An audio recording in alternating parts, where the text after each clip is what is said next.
Hello, and thank you for joining us for an episode of That Solo Life, the podcast for PR pros and marketers who work for themselves. People like me, Michelle Kane of Voice Matters, and my wonderful podcast partner, Karen Swim of Solo PR Pro. How are you, Karen? I am doing great, Michelle. I'm sort of thrown off today though because we are in reverse order on the screens that we're normally on, and you know how any little change. So It's true. if you're listening to this in the audio version, we also live stream. So we live stream this podcast on YouTube on Wednesdays, and then the audio follows the following Monday. So for our live stream audience, it's just like, I don't know what happened and why we're reversed, I, but I, I think it because I was here earlier for a change. you were here I earlier was and here then I earlier. tapped you into the stream first. Yeah. It's funny though how little tiny things can really I like know. make you go, wait, where am I? I know. What am I doing? I feel like I'm in a different time zone. This is Yeah, odd. Yeah, it's like yeah. we're not in our assigned seats, but that's okay. But you know what? I don't hate it because right about now, at this point in the year, I am really okay with mixing things up a little bit and doing something different because I certainly hope that that is a preview to the year to come. I love it. I love it. Yes. So if you're watching the live stream, you're seeing this at the very end of the year, or if you're listening to this, it's just on the cusp of things getting started. So we wanted to, as we're coming in and off that season of giving, we wanted to talk about how as solos, PR pros, we have big hearts. And sometimes that can get us into a little bit of a sticky situation because we love to help people out. But today we want to talk about, kind of being intentional and really watching how much of your time you give away with pro bono work or, you know, lending a hand here, lending a hand there. I know I've waded into these waters and, it starts out great, but then you realize, oh my goodness, how much time am I giving? And for us, really, our time is money. It's not like we're handing out product. Our brains are our product and our energy is our product. So we just wanted to talk about that a little bit today to kind of help us, you know, start off 2022 with a good mindset. Yeah, I love volunteering and Mm, I love that our community is right. we're such givers and we're so generous with our time, our talents, and our resources, and I think that that's a wonderful thing. But Hmm. I have also personally been in that position, particularly when the volunteering uses your skill set that is your job. Right. Um, Over a period of time, I have seen how that can lead to burnout, how it Hmm. can affect your day to day. And we want to make sure that we don't do that because, Right. we should give and we should volunteer, but we want to do that cheerfully and we want to do that in a way that doesn't burn us out. So, um, Exactly. how do we do that, Michelle? Yeah. How do we make sure that Well, volunteering doesn't burn us to the I ground? Well, first of all, I love that you said cheerfully because that should be the litmus test. If you have the slightest catch in your mind when someone asks you, first of all, just be okay with saying, "Let me think about that." Because I've had it happen in two directions now, where I've thought, "Okay, yeah, I can, volunteer within the realm of my profession as far as, yeah, I can help you do the PR and the social media and this, that, and the other because I'm working anyway." Well, over time, that can turn into, I cannot believe I'm still at my desk. Oh my gosh, I'm going to be sick. Well, not literally sick, but you're just like, ugh, I don't want to be here anymore. Oh, I forgot I have to do that e-news. And it may just be 15 more minutes of your day, but there is that, I hate to use the word viral load, but since we can kind of appreciate that Yes. within the context of what we're living. And then I've tried things the other way where I thought, well, I do want to volunteer, but let me do it, outside of my normal wheelhouse. And that has just turned into some feeling almost like a part-time job. And I'm thinking, okay, well, so it all comes back to really being honest with yourself and being okay with saying no, Yeah, or I love the suggestion of, if somebody approaches you about volunteering and it's a, a cause and a mission that you really want to support. Now, there are two things, and we'll get to this too.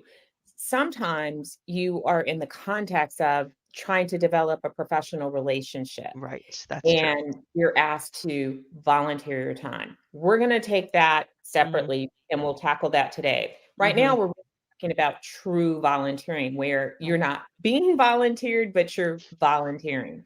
Right. And I love the idea of creating kind of your personal scope of work and being really clear about the hours, the time. So if you say, sure, I've got 2 hours per week, and here are the days that I'm free to help out, and sticking to that, that's really okay.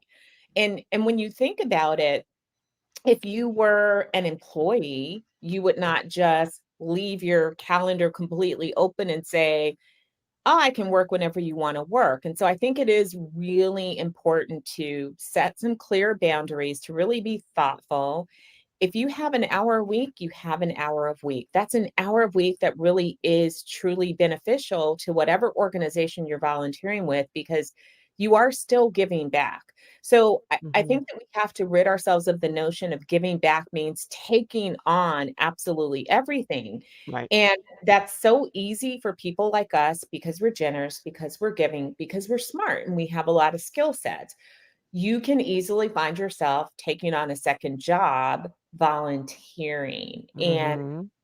that's not a great idea. I No. again, been there, done that, and it's not healthy. No. It's that is supremely correct. It is not healthy, and it's, it's like the analogy of the frog in the hot water, right? It's like, "Oh, this is fine. This is fine." Before you know it, it's not, and I think a lot of the times we get pulled into that is because we can see the importance of the work being done. And I think because it's almost part of your ethical makeup, right? Of, well, surely I have this talent. I should lend it to this cause or this pursuit because it's going to help X number of people. And it's not easy to just say no sometimes. It really isn't. But I think, and I think too, a lot of times you just have to just really sit down with yourself and be okay with not doing something. Now, like you said, we'll talk about the professional aspect, and yeah, maybe sometimes it is to massage a relationship or to get you in the door of a or into the room with certain people. So at least then you've done the cost analysis. Okay, it's going to cost me this much time, but I may benefit in other ways in the future. As far and I don't mean like directly doing things for free Yeah, for an organization, but like serving on a board with people to get to know people in different industries, that kind of thing, it may well be worth it. So, we're not saying like, no, don't volunteer if there's absolutely, you know, nothing in it for you or whatever. But yeah, it just has to be very specific and I know we're both speaking of from the points of it's far too easy to just before you know it go, "Oh my gosh, what," as David Byrne said, "How did I get here?"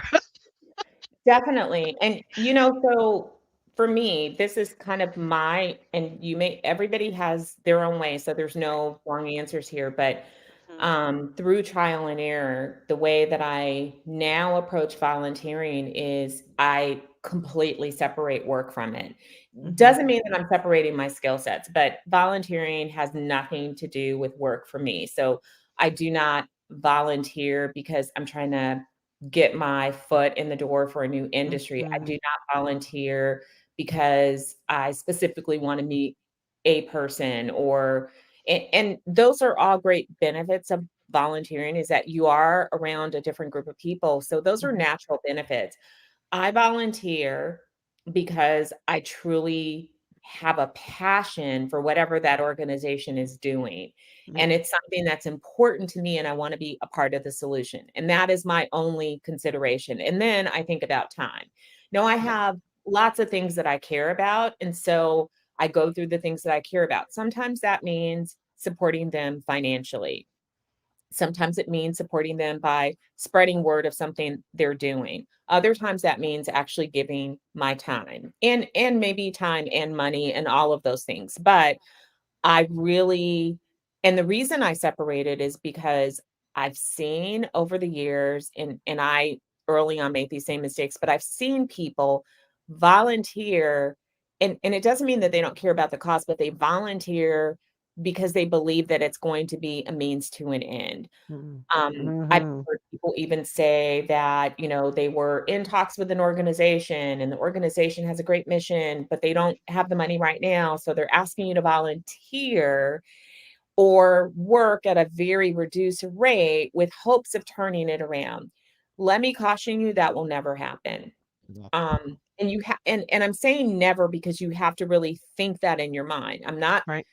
Everything is possible in the big scheme of things, but never, ever, ever volunteer or work as a partial volunteer at a reduced rate because you think that you can later be financially rewarded for that.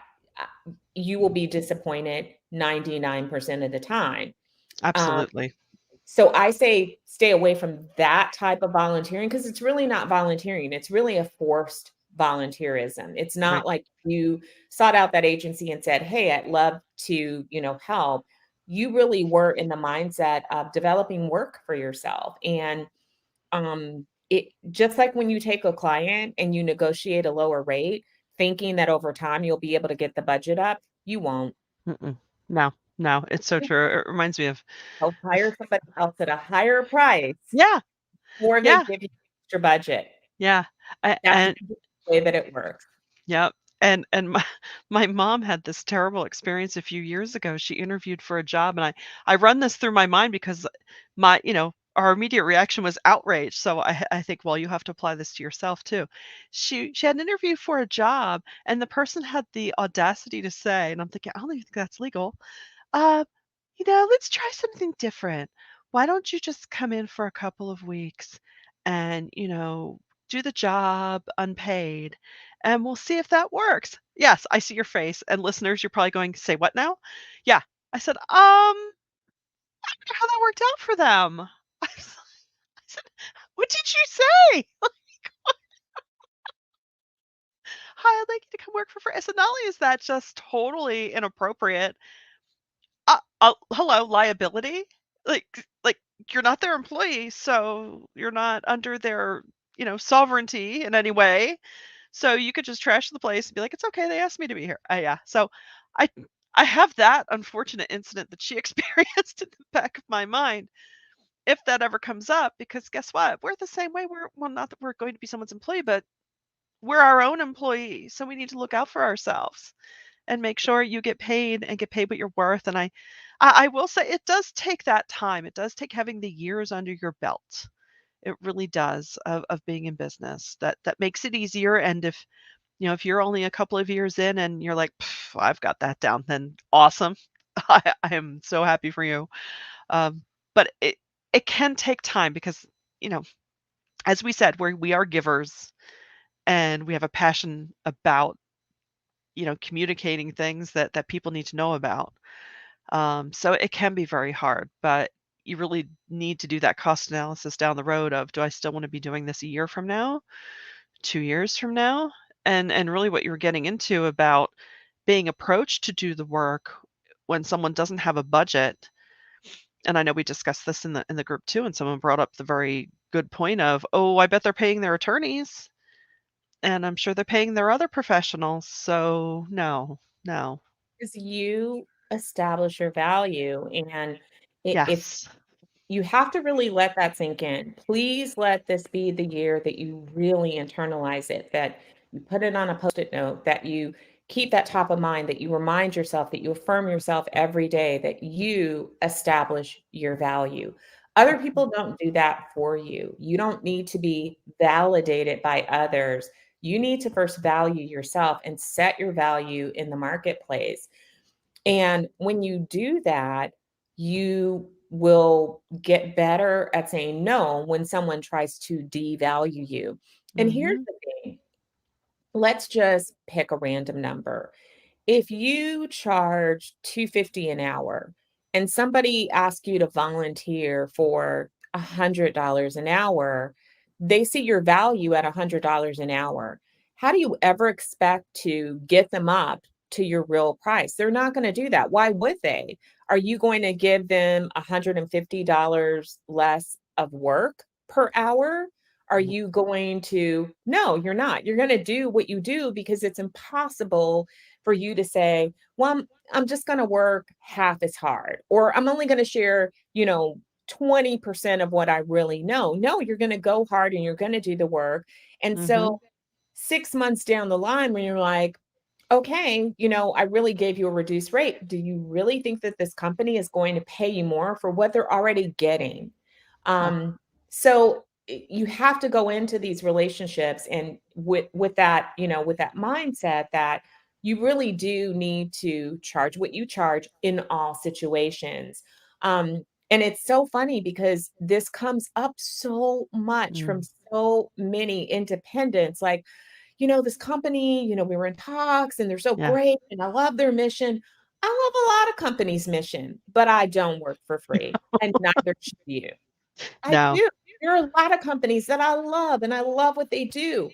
But that's it's not my job to give you my free work. I'm a professional, I'm a business too. Yeah. And the same way that you're out there doing your thing and you're charging what you charge, I charge what I charge. And if it aligns, great. And if not, I have no problem walking away. I'm not sure how we get so caught up in somebody else's business, somebody else's, you know, foundation, organization that we don't take care of ourselves. That's not smart. That's not being smart. And people act like it's the worst thing in the world to walk away when somebody doesn't want to pay you. Oh, but I love what they do. Okay, you can still love them. Yeah. You can You get can paid. still right. Right. No, you should get paid. You should absolutely get paid. And for any of us who have been involved in the budget side of things, either in major nonprofits or any company, I've worked on the budget side of our nonprofit when I was in nonprofit comms, and you don't magically add $50,000 to any line item. We had a one when I was, in the church world.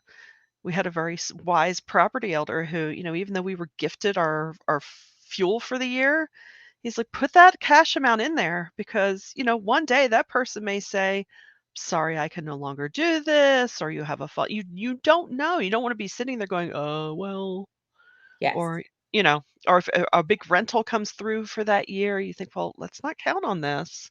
So marketing, because what's the first thing that people want to reduce in their Yeah. line items when their budgets when things get tough, which we know they We are in totally marketing. shouldn't, even though they shouldn't. But, But to circle back to our original, these are yeah, two yeah, sides of of volunteering. volunteering, yeah, Volunteering is a wonderful, beautiful thing that we should all make some time for. right. You don't have to do it 40 hours a week. No, You really need to set some boundaries to make sure because here's the thing, you've heard this old adage over and over and over again about filling your own cup. It is so important, and I think if nothing over the past few years that we've learned that, that has real life consequences if we don't do that. So, do make sure that you are filling your own cup and that you're not giving away so much of yourself that you've depleted everything that you have. mhm, So, you have to look at your work and the work that you do and who you serve and be smart about that, be strategic about your time, be very intentional. You want to look at, your family, yourself, your friends, and make sure that you have, that you're again being intentional about how you spend those hours. And the same with volunteering, even when it's for a passion, a cause, or an organization that you really care deeply about, you still have to manage the time that you give because if you give it exactly. all away, you have nothing left and you won't be your best self for anyone, for Right, yourself, for your job, for any of the things that you really care about. right, right, and even as much as you think you might be able to compartmentalize what that is, we all know clients, organizations that we volunteer for. That never works. I have Tuesday at 3 PM to work on this. Yeah, okay. So when something needs to be changed Wednesday at 11 AM, guess what? It doesn't fit so Yeah. well. Talk about scope creep, that it Yeah. struggle is real when you Oh, volunteer. But again, absolutely. it's hard. I Yeah, mean, I'm not gonna lie to you and say that it's an easy thing when you're involved in something and people keep trying to push more at you. sure. It's The natural. temptation to say, Okay, I'll do that. But I really learned, sometimes we get those emails and I will look at it and not raise my hand because I know that I can't. I just Right, don't have the right. bandwidth to do that too. I can Yeah, do that slice that I agree to. Sometimes I can take on another slice happily, but when I can't, I just don't. right, right. So we hope you've gotten something out of this today. If anything, that you've gotten, because I get it, we're all grown-ups, but sometimes you need permission. So we give you permission to really consider these opportunities and be okay with saying no, because you don't have to live through, firsthand experience the discomfort that overextending yourself may bring. Just take our word for it. And, volunteer where you feel passionate about, where it fits in the bandwidth of your day and your life in general. And we thank you for giving us your time today. We do value that. And we'll see you next time on That Solo Life.